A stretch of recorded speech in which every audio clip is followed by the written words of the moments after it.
Hello, I'm Ibrahim Imam, and welcome to this episode of the Neurology Lounge podcast. In this episode, we will continue our exploration of Parkinson's disease. The last episode on this subject was titled Mimics. There, we discussed the differential diagnosis or mimics of Parkinson's disease, focusing on the so-called Parkinson's plus syndromes. In this episode, I'll be speaking to Leslie Davidson, author of the book titled Dancing in Small Spaces. And this is to further explore Parkinson's disease and its mimic, dementia with Lewy bodies or Lewy body dementia. In 2011, Leslie Davidson was diagnosed with Parkinson's disease, and this was just months before learning that her husband, Lincoln, was living with Lewy body dementia. In retirement, she finally found the time and energy to set down on paper the stories that had been impatiently tapping at the edge of her consciousness throughout the chaotic years of teaching elementary school and parenting two daughters. Leslie started writing nonfiction to make sense of the hard changes in her life, which we'll hear about. And she spilled thoughts and feelings onto the page. And this helped her to see that she was richly blessed. Life can be hard. Family and friends are everything. Sorrow does not deny joy, and our stories matter. Which in essence, you've answered all my questions about what lessons you want to impart with your book.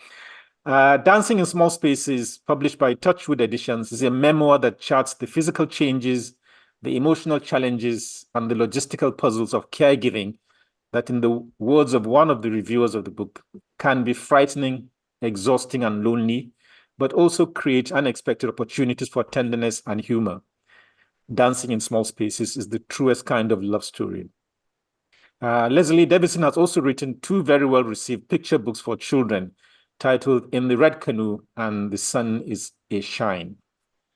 Leslie, welcome to the Neurology Lounge podcast, and I'm most grateful for your time, knowing that we had to kind of walk around best time for you.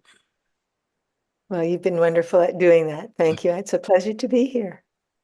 Why did you write the book? What was your intention? I know we'll probably touch a bit of it in the introduction. Well, I had no knowledge that I was writing a book when I began. When Lincoln got sick, I was unable to speak with friends and family about him anymore because he was always by my side, and he was upset by hearing himself spoken about, quite understandably. So when he went to bed, I sat down at the computer and I told the dozen people that mattered most in our lives about our day. So quickly I accumulated a stack of emails that my little sister was printing out. She said, for the record, and I thought, well, maybe I should do the same. So I had them. And then just by happenstance or happy fate, I met Dr. John Stamford, who is working for the Parkinson's Trust in the UK. And he asked me to write for On the Move, an e-magazine that he was producing. So I did some pieces that were assignment and some pieces that were just what I wanted to write about. So I had those. And then COVID hit. Okay. And I had all this time, and I like to write. I've always liked to write. I thought I was going to write the Great Canadian Children's Novel. But I ended up writing down our story. And at the end, I had enough material to kind of cobble together a book. Yeah. Well, it's more than cobbled. It's turned out very good, I have to say. And even though we'll talk about your own diagnosis, you are writing mainly to project your husband's or Lincoln's own struggles with this Parkinson's disease-like. Yes, for what both we were going, but both of us were going through. I was trying to.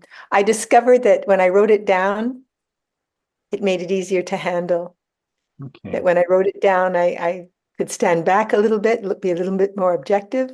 Okay. And I always realized how supported we were, because I couldn't tell the whole story without talking about, forgive me, I have a stutter now, and a candy in my mouth to keep my lips moving.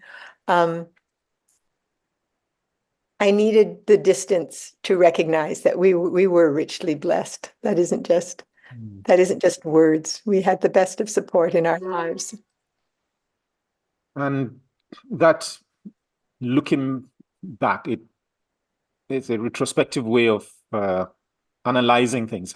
Why was it therapeutic? Was it therapeutic in the sense that you could see the good side of your relationship, or how you managed to go through the difficult times?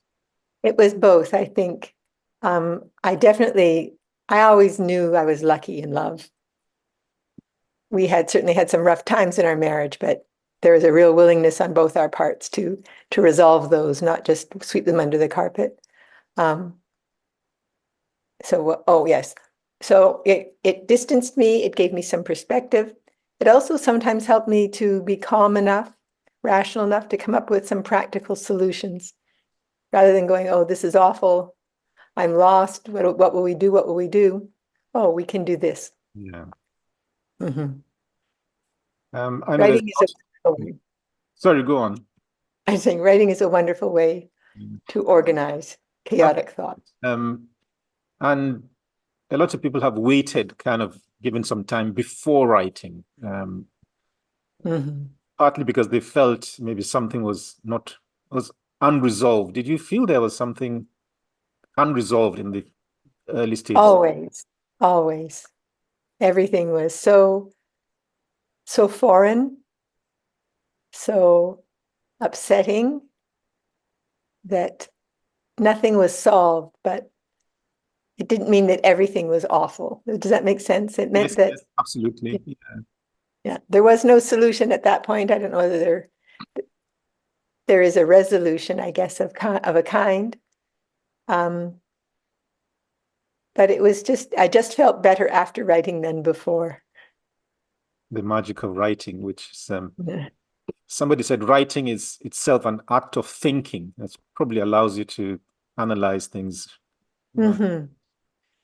So going back to his first symptom, which you described were night terrors. You described these as violent, active dreams. He would shout and thrash about, sometimes leaping out of bed. At the time, you said his doctor dismissed that as possibly a quiet guy's way of working through a stressful time, possibly a mild form of post-traumatic stress disorder. Did you find that as a satisfactory explanation? Well, Lincoln had just come back from Kilimanjaro with an embolism the size of a bread and butter plate in his lung. He was, and we discovered that in the hospital in Kelowna, which was a 3-hour ambulance ride away from the hospital in Grand Forks, where they thought he had pneumonia initially. So it was a traumatic time. I mean, he had been very, very sick in Tanzania. And then he had said, well, I don't want to die here. I better get to Copenhagen. And then I better get to London. And then I better get to Vancouver. Then I better get to Kelowna. Then I better drive myself home. So Leslie doesn't have to come and find me. And when he got out of the car, he was extremely gray. And I took him up to the hospital, and he refused. He refused to go to the hospital until he had unpacked. Typical man. Yes, so I let him unpack, and at 3 a.m. we showed up at the hospital. The first doctor had x-rays taken. They thought he had pneumonia, and then our family doctor came in and took one look at him, and I said, I'm not taking him home. He's not okay. He said, I agree. And he did some other further testing and had him in the ambulance very, very quickly.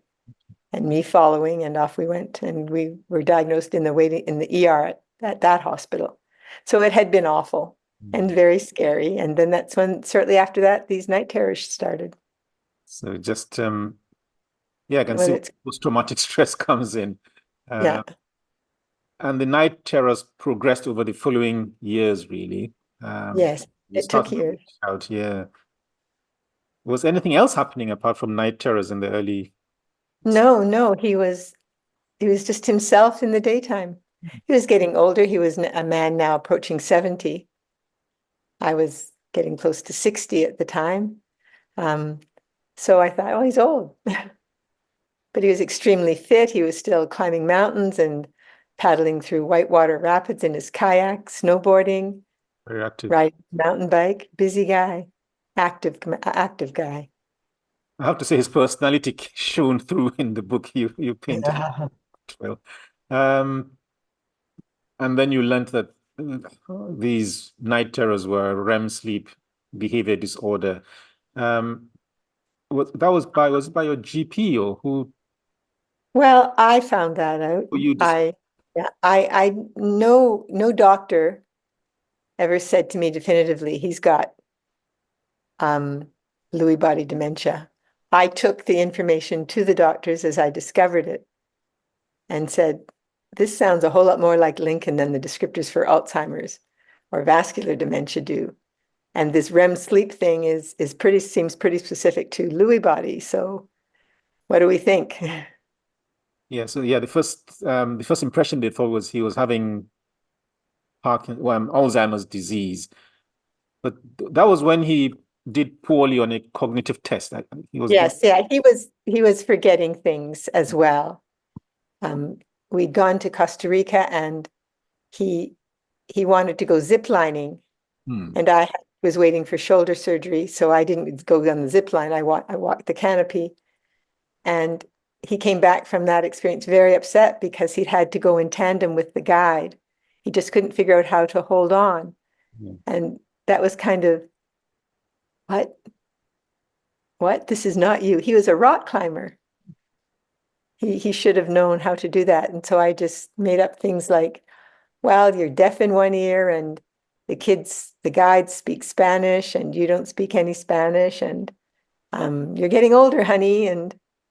But I was very good at denial in the early days. Well, sometimes we have to excuse some things away. Otherwise, you kind of have to focus on every little symptom that crops up in your life.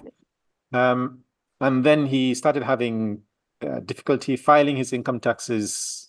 Yeah, all kinds of little things accumulated. He couldn't do the income tax. We bought a new car, not a fancy car, a little Hyundai, and he had such trouble learning it, just running the windows or the wipers or defogging the windshield. He couldn't back it up. Couldn't figure out how the automatic locks worked. I was not a confident driver, but I was better at that than he was, which is shocking. He was a good driver, had always been a very good driver. And he loved his cars. Yeah, more than I did, that's for sure. And then things kind of snowballed quite rapidly after that. You They said, did. yeah, Lincoln's illness moves quickly, inhabiting him to the point of childlike dependence within the space of 2 years. Was that one of the reasons you thought this couldn't be Alzheimer's as well? The speed of I didn't know enough to know what it was at that point. I just assumed it was Alzheimer's, and I didn't realize then either that it mattered, or it sometimes matters what the dementia diagnosis is. If I'd known then what I knew later, I'd have fought harder with him to try and get down to UBC, the University of British Columbia, to the dementia clinic there, for example. But I didn't. Both our fathers had died with Alzheimer's or some form of dementia. What I saw happening with him was familiar in a sad, sad way. So I just thought, okay, here we go again. Yeah, the symptoms so far I think probably most neurologists would think it's Alzheimer's being commoner. And fair enough, he didn't have any of the signs of Parkinson's disease at the time. No, and I don't think I don't know. Well, it would have been in his case file that he had these night terrors, but they wouldn't have been underlined. No, and yeah, the list of things that can cause such a long one, but yeah. And then he developed this very curious delusion. That was you with your doppelganger. Tell me about that. Well, it came on gradually, but quite quickly, if that makes sense. Subacutely. Dr. Yes, subacutely. Okay, subacutely. Oh, I'm going to have that one from now on. So the one I remember the most, there were times when he would look at me puzzled, but he didn't say it. He was a very quiet man. but he wouldn't say anything, and I would just say, "Are you okay? Yeah, yeah." And then we were we just had a nap on a winter afternoon, and when I woke up, he said something like, "Do you have a twin?" And it was such a funny question. I laughed a little, and I said, "Why?" And he said, "Because you look just like my wife." And I didn't laugh that time. I was very close to tears. Yeah. But I got used to that, over time. But I knew something was very wrong, very wrong. And then we had an event. I took him, we went to the movie, Okay. and we went in quite happily. We sat down. Then he looked at me and he leapt up and he ran out, and it was a very, very cold January night. And he was going looking for me, and it was dark. So I asked a friend who was big and tall and coming into the movie theater, to hold him for me. And Lincoln didn't like being held. He pushed away. We called an ambulance, and the police came, and the main street of this tiny little town, and all these lovely people looking alarmed and sad. And the ambulance lights going and the police lights going, and he finally got into the ambulance by himself, and I followed him up, and I'm staying away because he's obviously he didn't recognize me. When I was out there, I was triggering him, so I moved away out of his line of sight. And then in the hospital, I stayed out of his line of sight, but I could hear the conference between he and the admitting doctor, who said, "Lincoln, so tell me why you got into the ambulance." And he said, "Oh, did you see the size of that young cop?" So he got in because the police officer was big. He still had that in mind. Yeah. But you said Sorry, go ahead. no, you said you were triggering him. Was he ever violent towards you, thinking you were somebody else? Or No. okay. He often thought I was somebody else, but he was never violent. Mm. And the most violent he ever was just when our friend Mike was holding him like this. He was pushing. He didn't swing at him. He didn't kick, or no, he was not. He was never violent. It never occurred to me that could happen. Because I think the technical term is a Capgras. I think the psychiatrists call it Capgras Yes, disease, Capgras syndrome. And syndrome. Yeah. yeah, some people can sometimes. I can see if you're frightened, you can be violent. And Um, if you, but again, you said a small amount of antipsychotic medication eased the paranoia. Did it take away the other you? it did. That's what I meant by the paranoia. That Okay. it did. It did. It was amazing how quickly it worked. And we were doing a daily dose through that winter and into the summer. And in Victoria, on Vancouver Island, a friend had taken us to visit my mum, and who was alone now and in her late 80s. And no, she was 92. We celebrated her 92nd birthday that trip. And I forgot, in all the bustle of staying at my brother's and other people around, to give him his medication in the morning. And it was late in the afternoon on our way home. It's a ferry ride and then a 7-hour drive from the coast into the interior of our province. And then he developed that very articulate speech, warning. And I said to our friend John, who was driving, "I got to get some, Lincoln needs refreshments now." And he said, "Okay." And we pulled into the towns are widely spaced, but we were lucky to be near one. We got him a milkshake, and I got it in, but then he wouldn't get back in the car. He wanted to drive. So it was a tricky time. It was very hot, and I could feel the heat taking me down. And so I called the ambulance and said, "I don't need a policeman. I don't need sirens. We just need someone in a uniform to come and tell him to get in the car, because I think he will." And they said, okay. And within the next 5 minutes, he got in on his own Okay. into the back seat where we could put the kitty locks on. And I gave him his milkshake, and within a half an hour, he was calm, happy. I can imagine what that experience was. Did he ever have hallucinations? Did he see Yes, animals, plants, anything like that? he saw lots of children. Okay. He saw lots of little animals, but mostly children. Occasionally, he saw old soldiers who walked with us on our walks. And I'm the child who grew up a military brat. He isn't.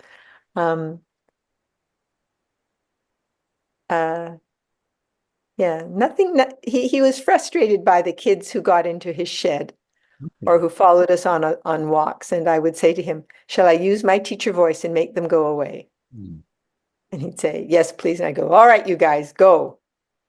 Lincoln's had enough. Don't bother him anymore, please.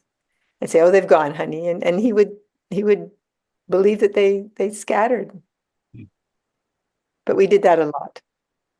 Seems to be one of the main symptoms of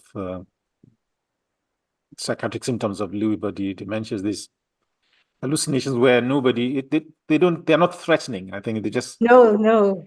yeah. He would say, see you later. We'd go for a walk and he'd wave to someone in the room, see you later. Or he wouldn't be eating and I'd say, what are you waiting for? He said, I feel awkward eating in front of them.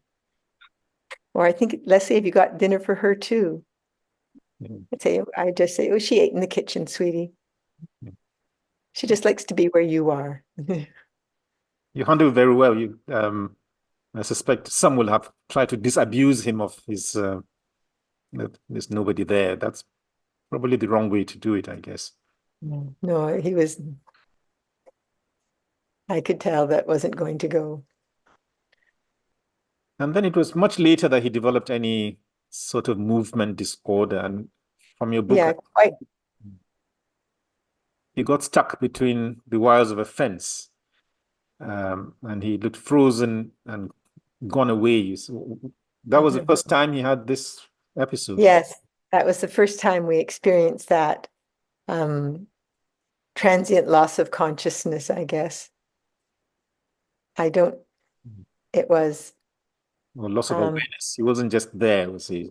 He was just gone. He was present. I mean, he was physically present, but his eyes were vacant and just quite fixed. And he was stuck with one foot on one side of a barbed wire fence, one foot on the other.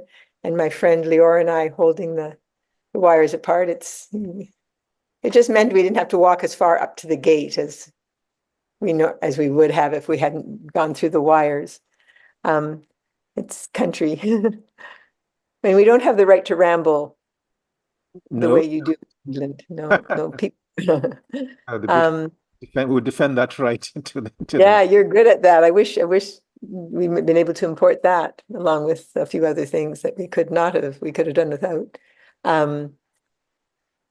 Yeah, and that happened again on any number of times where we'd go for a walk. I learned when he went into care and we had a wheelchair, I always took the wheelchair with me because he would walk and then he would just stop and I knew to get that wheelchair under him immediately because he would just crumple.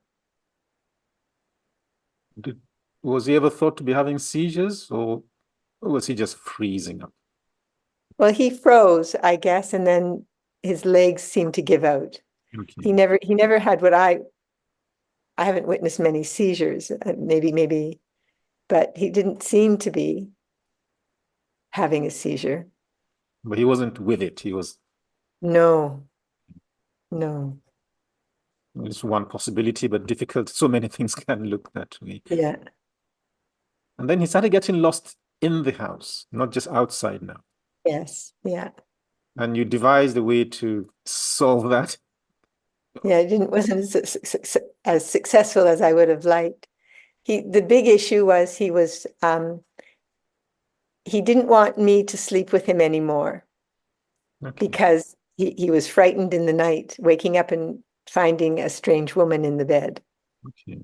So I was next door in the room right next door, and we had a baby monitor on, Okay. so I could hear him. It was before the days when there were screens on them.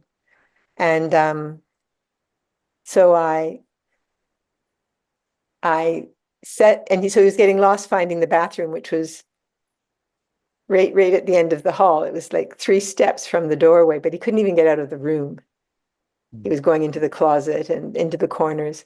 So I put night lights in all of the wall sockets Okay. and told him, look, hun, you have a runway. You just follow the light to the bathroom. And we had a laugh about that. And but it in the night, he was clearly terrified by how the shadows of his form on the mirror above the dresser. That was a low dresser and a long, narrow mirror above it. So there were all these shapes of light and dark, and he was fixated on that. And there was pee everywhere. Okay. And it was such a hard. I was cross and unkind. And when we finally got everything cleaned up and settled down, he said, oh,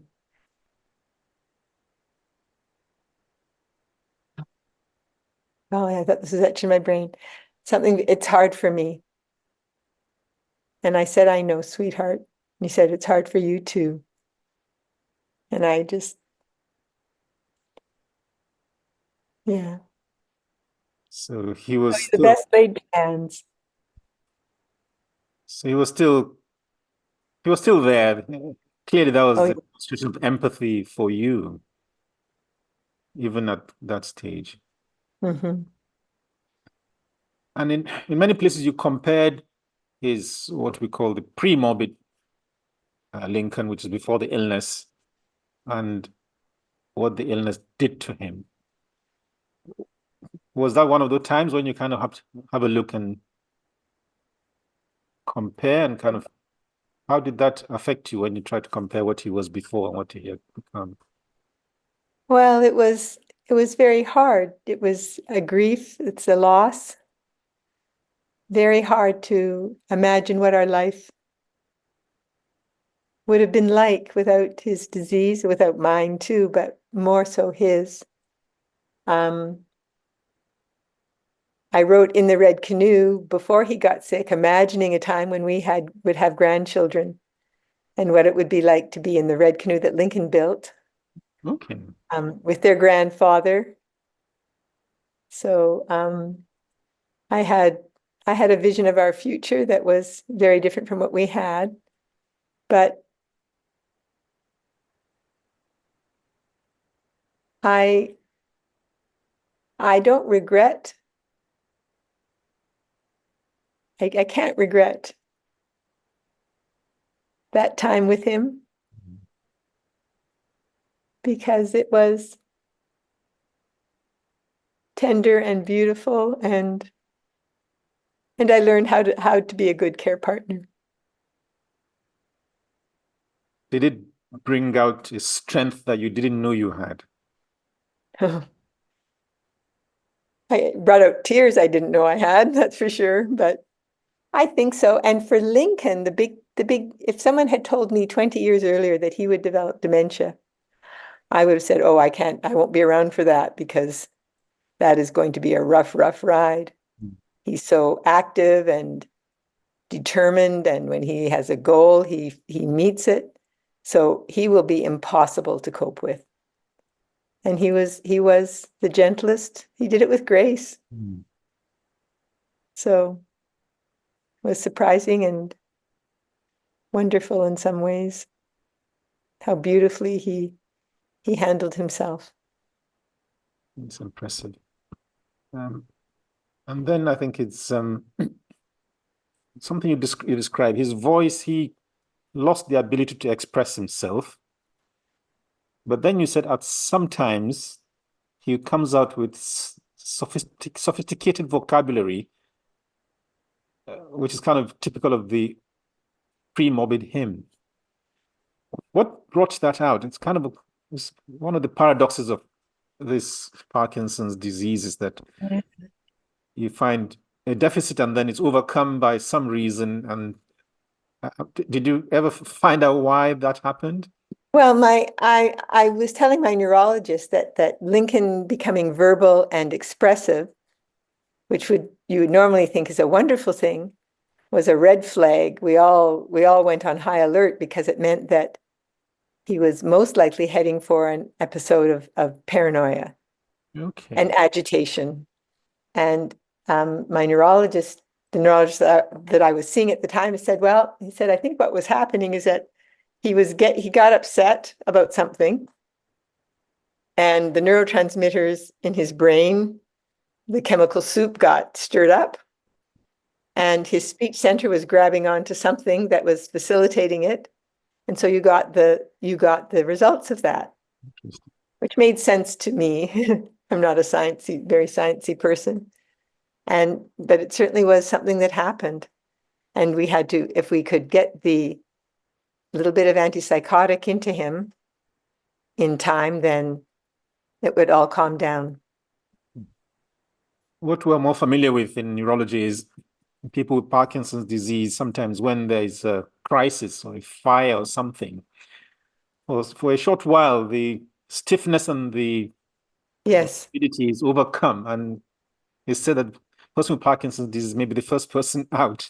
I've heard that. I've heard speakers make reference to that. Yeah, I haven't heard about it with verbal expression, which is quite. I haven't read about it, but it was definitely. I told the Matt when he went into care. I said, if he starts using big words and speaking up, see if you can get his medication into him. If you can't, call me.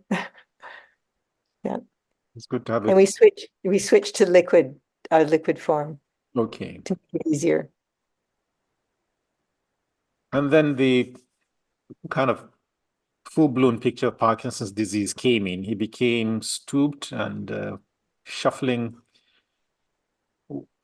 Was that when the diagnosis was made, or you suggested, or was it much before this stage? I suggested the diagnosis of Lewy body. Yes. I suggested that early after he went into care. Okay. When I had time to sit down and really research Alzheimer's and dementia. And the first thing I found was, I think it was on the Alzheimer's British Columbia Society page, and they lined up, is it Alzheimer's? Is it Lewy body? Okay. And then I'm looking at the Lewy body descriptors and going, that's us, that's him. And I sent it to our girls and our best friends and said, what do you think, guys? And they said, everybody came back with, holy cow, that's Lincoln. So I took the literature to the staff at the care facility and then to my family doctor. Okay. Yeah. And they didn't dismiss. They didn't dismiss. They agreed. They agreed that it was most likely. They agreed that we would pursue treatment as if it were. Okay. Yeah. Did they put him on levodopa at that stage? No. I was very stubborn about that. Levodopa had been a very, very hard drug for me to take for the first 6 months. I threw it up. If I wasn't throwing it up, I was nauseous. And I just couldn't see putting him through that. I didn't know that everybody didn't do that. I didn't know that there was some medication that could help that. No one suggested it, and I wasn't going to be able to get to UBC to see the movement disorder doctor for another 6 months. So it takes a while. Well, to be fair enough, levodopa does come with its own psychiatric symptoms, and people with levodopa, I think they're probably more sensitive to those side effects. So difficult to pass judgment on your judgment in this case. No, we were all just doing the best we could, I think. Yeah, and sometimes you have to go with your instincts, isn't it? Yeah, and he was a hard person to get to take a pill. He'd never taken pills in his life. Interesting. So I thought, well, why do battle? Mm. It's hard enough. It's not enough, that's the case, yeah. He's happy or happy-ish. And then you started having these forceful, huge physical startles, you call them. Yes, that was getting later stage. We were 1 year in Grand Forks, BC, with him in care, and then our daughters had settled in a little mountain ski town called Revelstoke, Okay. and we wanted to be there with them because they were driving mountain passes with babies to come and see us, and it was too hard. So we were in Revelstoke by then, and these startles were so huge, and we had luckily hired, our health authority had hired a young gerontologist who recognized them and gave me the literature Okay. and said, I think this is what's going on, Leslie. And it meant that it was late stage, was my take. And even though you knew that Lewy disease had a kind of a faster time course than Parkinson's disease, you said this was when you realized, starkly that that's what is happening. Yeah. Were you in denial, or it was just kind of things coming to a head and becoming clear? I don't think I was certainly in denial early stages of the disease, but by this time I was not in denial that he was what he had or what I had, what we were living with. I was on one hand longing for him to go, longing for him to die, because I knew how much he would hate having to live. If he'd had a choice, he never would have gone there. But on the other hand, how much I would miss him. There's something to having the physical person there to care for and to get a smile out of, and No. yeah. It's still him, isn't it? It's Yeah. There were always something that I could recognize. how Yeah. difficult was it moving him into a care home? Was it a difficult decision to make? It was unbelievably difficult. It was the hardest thing I've ever done. I think that is more painful than his death, Oh dear. was moving him into care. I had I was seeing a very good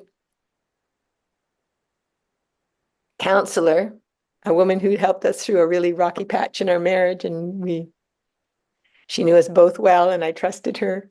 And she asked me, how are you going to know when it's too much for you? Because I can see that you're losing weight and you're doing all the right things, but it's still really hard. And I said, I don't know. And we came up with a plan that I would tell two friends to not consult with each other, but to come to me when they thought it was time. Two very practical, kind, loving women who love both Lincoln and I equally. And they came the same week and said, Leslie, it's time. And I could feel that it was time, and I couldn't help but agree.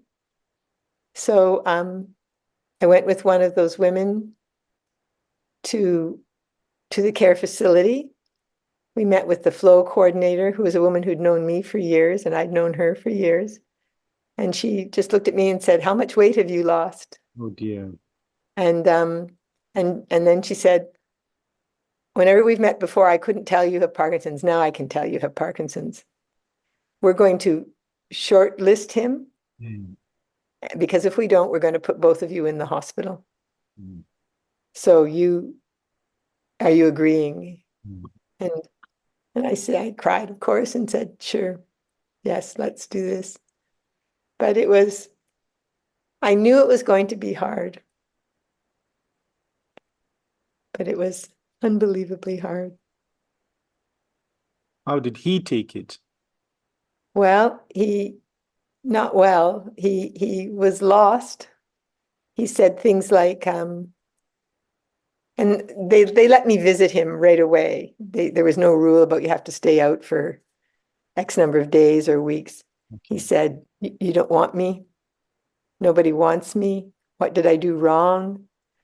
He did that for a week or two, and then he got angry. He got very cold, very distant, like he turned his face away. So I just kept going in. And I was phoning everybody I could think of for advice. Alzheimer's BC were wonderful help. The woman who was their regional rep came over and visited me and went to see Lincoln, and she had great advice. She said, "Go in, don't let him know that he's upsetting you. Go in, and if he won't talk to you, talk to the other residents." Some of them never get visited, so I made friends with all the old. It was mostly older women in his unit.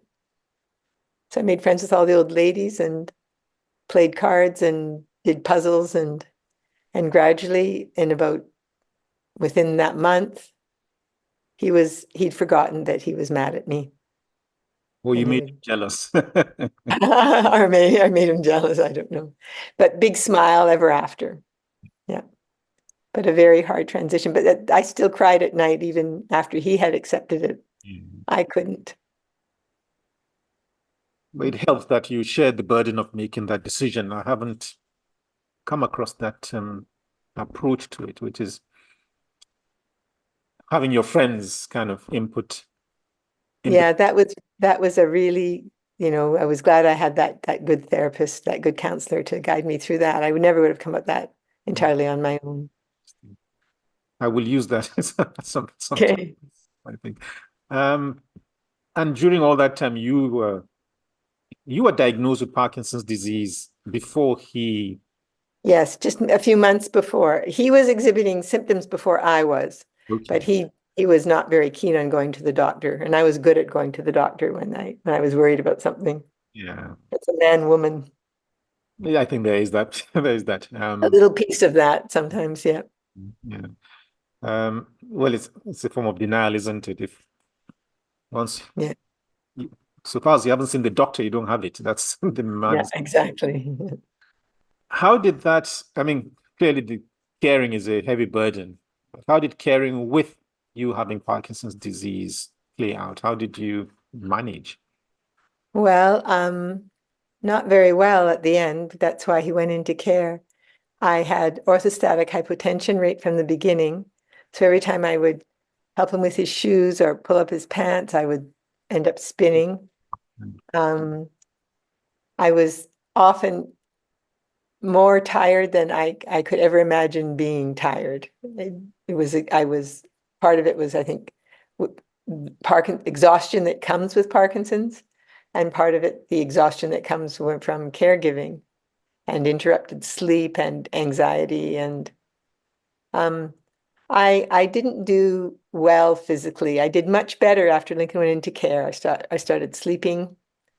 I was able to eat a meal leisurely Okay. and cook it, and people fed me. My friends, my very good friends, had me for dinner probably 2 or 3 times a week. So because I would go up and see Lincoln twice a day, and then when I'd leave the hospital at 7 p.m., they'd have dinner for me.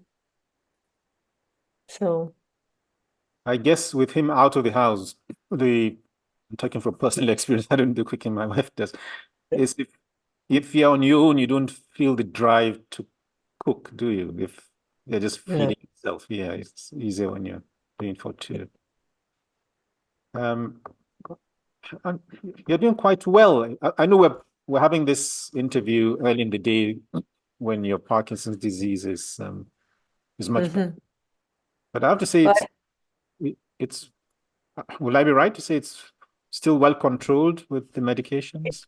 it is pretty well controlled, but I've also got my magic wires. Okay, you've had other interventions. Okay. Yeah, I've got DBS Then bilateral, okay. yeah, And to the globus pallidus. Yeah, so I have no. If I if we were holding this conversation 3.5 years ago, I would be unable to stay inside the screen of the computer. Because of the dyskinesias. Yes. Yeah. I had very sensitive to the levodopa. And so I take more to keep myself moving, Okay. but I don't dance as much. I hardly dance at all. But whether in small spaces or not. Yeah. Okay. I know we've talked about so many things about the book. Are there any, or maybe I'll probably be asking you to repeat yourself now, but just in summary, what are the key lessons, the 2 or 3 key lessons you kind of want? Oh, actually, I actually wrote that down because I thought that was a really good question, and I hadn't thought about it. I guess one that I hate to think that I wasn't writing a book to teach people, and was never my intent, but if someone learned something that helps them, that's wonderful.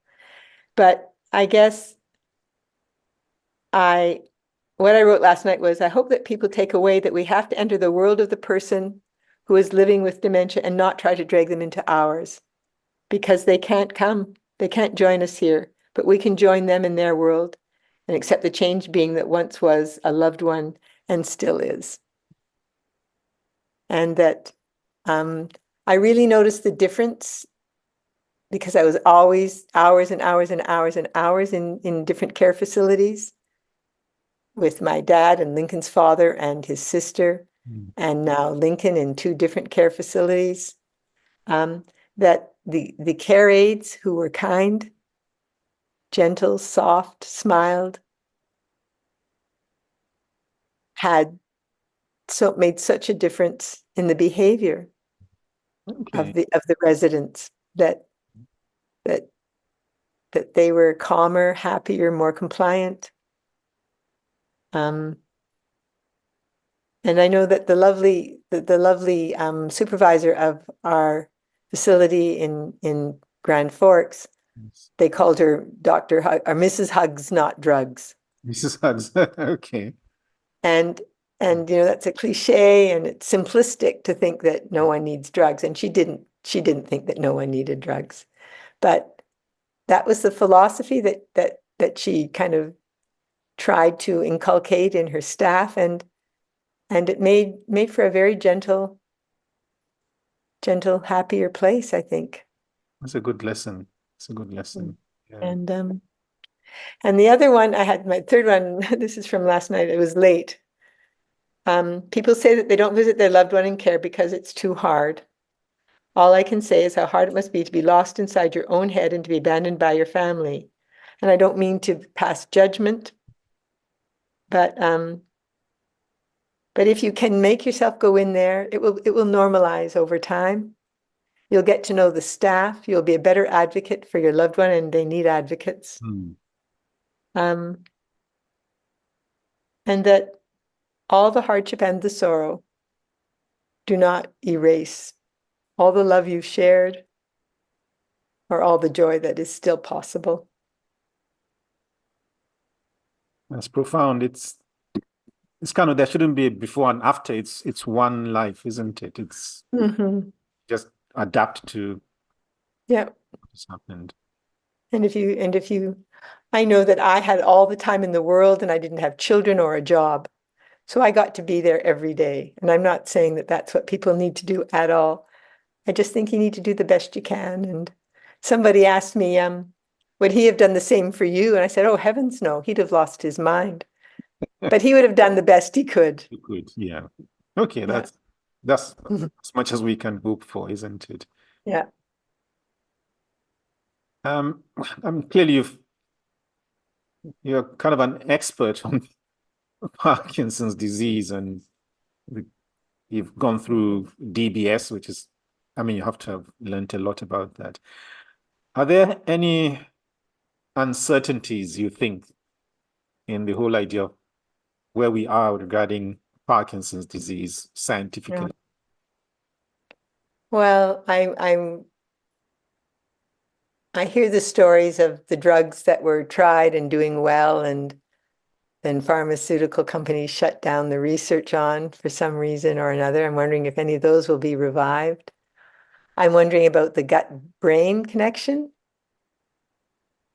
and whether how I eat could positively impact on my Parkinson's. I know about exercise and I'm taking advantage of that knowledge.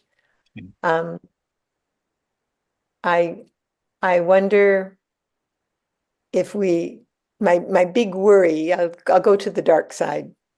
My big worry is that we've done something to our planet that is going to impact the health of all the future generations. And one of the impacts will be neurological diseases, that was too much. If Agent Orange did the damage to soldiers 30 years down the road who were coming down with Parkinson's in alarming numbers, what happens to all the agricultural stuff we've poured into our rivers and on our fields, and not I'm not obsessed with that, but I do worry very much about the future and the possibility of health when we seem to be more consumed by how much money we make than, and I say that from a place of privilege. Politics, the profit motive, got to, I need a salary today to feed the family I've got today. I don't really not worried about the children down the road, and I'm optimistic with the younger generations. I am too. They don't take nonsense. So but it's a burden they shouldn't have to bear. They shouldn't have to fight, do all the cleaning up of our messes. Yeah. Okay. I'll ask you again another. Hopefully, help me with recommendations for any other books to read. Okay. So Parkinson's helpful. I've got this one was really, I find, is this Ending Parkinson's Disease. It's by American doctors. Michael Oakham was head of the Parkinson's, one of the big national Parkinson's foundations in the States. Okay. And Bastian Bloom has Parkinson's himself, I believe. Okay. And this is a shameless plug for my friend John Stamford. Brainstorm. He's a neuroscientist, a British neuroscientist who got Parkinson's and had the DBS. Yes, okay. Recently, and so wrote a book about his experience with it, and then asked a number of us who've had DBS to write about our experiences, and it's not all good. No. Not all positive experiences. It's very balanced, and he's a good writer, and there's not a lot of editorializing in it. So if people just want patient's voice about DBS, this is a good one. And I love, this book isn't specific to Parkinson's, but it's Atul Gawande. He's an American doctor, surgeon, called Being Mortal. And it's medicine and what matters in the end. And it's about end of life, how we do it and how we can do it better.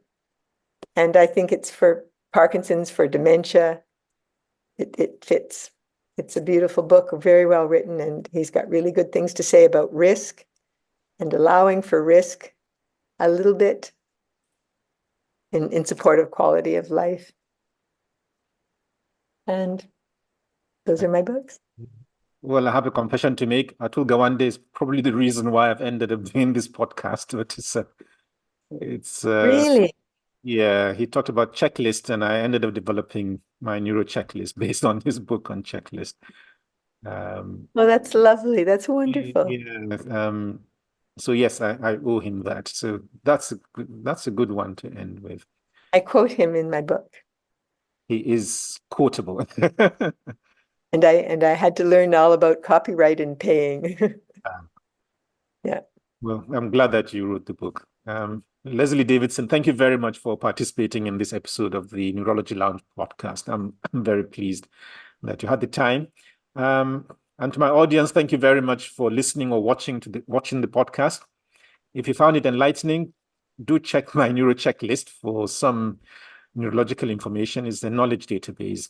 And if you want a bit of light-hearted neurology, then my book, Surfing the Brain, might be something to consider. And we will make sure you don't miss the next episode of this podcast. Why not subscribe to the iTunes, Spotify, or YouTube channels? But until then, thank you for joining me and for joining Leslie. Thank you very much, Leslie, for your time again. Oh, thank you for having me. It's been really delightful, Ibram. Excellent. Thank you very much.